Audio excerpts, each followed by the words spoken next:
obviously we built the R32 GTR with throttle, so we've got the sump on your sump on the car, exhaust system stuff. I've seen your fab work, but obviously for our viewers, like, tell us how did this all start, right? The same old story, right? You start off a little bit, you start tinkering, people want your work, and it snowballs, right? Exactly. Yep.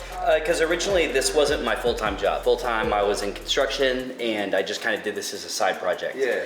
And then it just kind of grew and accumulated speed. I started gaining interest in road racing my GTR, and I just started building parts and anything I could do to kind of help the car get through all the process and all the paces. And it seems like it just happened in a day, but it grew into this, and yeah, it happened right before my eyes. My main emphasis is mostly in oil and cooling systems. I think that there's areas for improvement, and I want to keep trying to push the envelope and help people succeed in their goals. Yeah. What about, you do any custom work, like custom builds, or is it everything just parts or a bit of both? Yeah, so it's a little bit of column A, a little bit of column B. This car right here is actually going to be a full-blown road race / time attack project, and that will be a full catalog of absolute custom fabrication. Well, luckily I've already seen your work. I've had it in my hands, I've helped install it and use it, so yeah, it's, from what I've seen, it's been really good. So thank you. So I was keen to check this out, have a bit of a closer look and see where it's all made. So I really appreciate that. Yeah, obviously I'm sure a lot of this stuff will be at GR Festival next year as well for everyone to check out.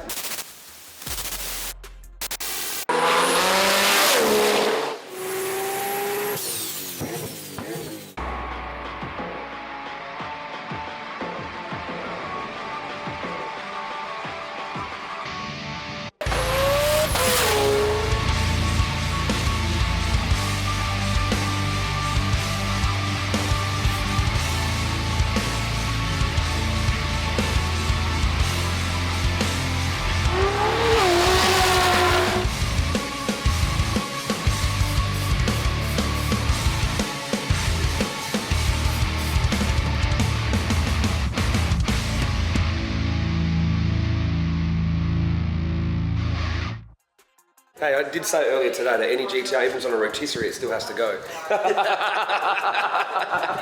I had taken delivery of the car, and he was like, all right, let's start taking it apart. I was like, man, I hate to hit you with this news, but I'm about to move in like 6 to 8 months. I was like, I cannot start a project of this scale. So, all right, well, we'll just wait till you get to the new place.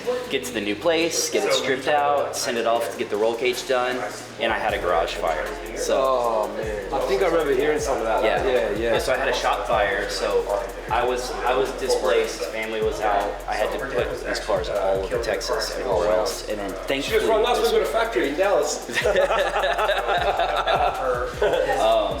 But yeah, now that I'm back in under revision number 2 for the garage, I can finally really dig into this project. It's been fun. It's been a blast.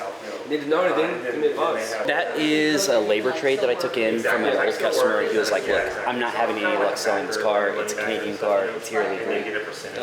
It's just a rolling chassis, and I have wanted to K-swap a car for so long. So a K-swapped R32 GTST. Oh, you haven't seen it?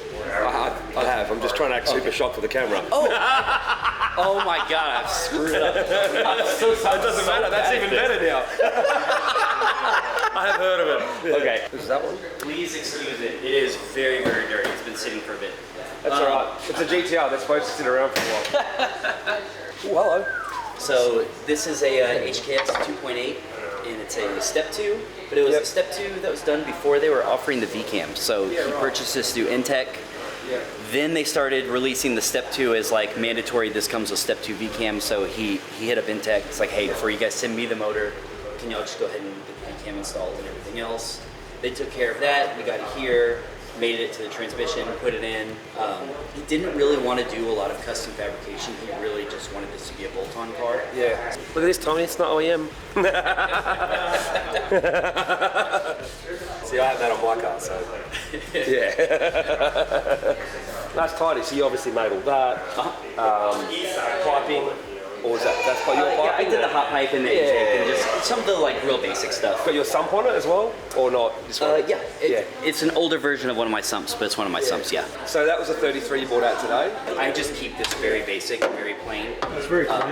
Thank you very much. This is the colour I have them in my opinion. I use it to do any sort of product or development work or whatever else too. It's like not the car that's going to get any modifications from me or anything, but I came across a good deal on a Gitrag. So it is a 411 Gitrag car, 34 GTR interior out of that car, because who could resist? And then just making sure that it has a nice set of wheels and stuff. Gitrag with 411s is the mod. Like to me, it's the best. It makes a stock one fun.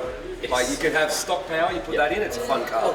10 PSI stock turbos. I know it sounds very old man spec, but like I really just enjoy driving it every time I get in. I don't know why. Everything. It makes laggy cars responsive.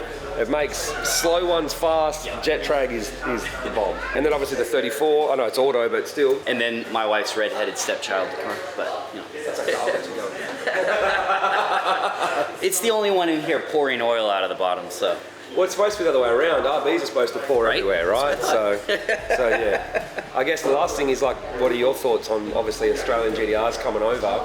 Like, do you watch much of what happens in Australia? Get like inspiration from there, learn from there? Do you see what they're doing? You're excited about Aussie GTRs coming over for the event over here, or?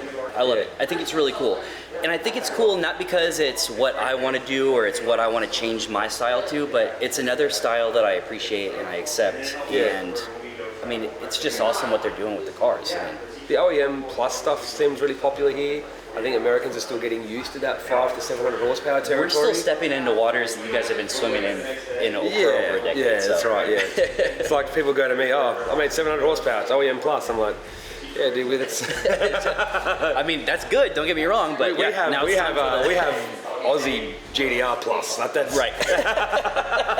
That's our style. It's like, what does that mean? It's like a GTR festival. There's a solid 30 or 40 GTRs with 1,000 plus. But you go to an event here, there's 50 R35s with 1,000 plus. So like it's not abnormal, but honestly, the average GTR in Australia is still 500 to 700. That's more normal. So like what you're doing here, you know, a mid-frame turbocharger with stuck bottom end and gasket and studs, or just a built 2.6, that's still the most common and still the most popular thing out there. But we are going to bring over some monsters, and I'm excited to see it. I think it's cool. Well, and also y'all come from a very fabrication forward mindset, that's right. And obviously that's what a lot of it's my interest. So, but bolt-on stuff, like we did that 15 years ago. Yeah. We did the buy the parts from Japan, bolt on and go. Like we've kind of already gone through that phase. Sure. It's actually funny to watch America kind of go through the same phase we have, where we used to think that was the way. Yeah. And then you give it 5-10 years from now, you'll realize, oh yeah, no, this is. And I think what else is cool too is y'all are definitely watching us go through a stage that y'all have already gone through, but we're kind of getting a little bit of an aid because we have a lot of development coming out of Japan right now that we haven't seen. Like HKS releasing the whole hot side package that they just did it. Just like they're making a bit of a comeback. Obviously, you saw Greddy is partnering with Platinum Racing Products and Artec. Yep. So you're going to see a lot more Australian influence. The manifold looks beautiful. I wish I was the team to check that out. They are really good. Going to see a lot more collab now between Japan, Australia, America, and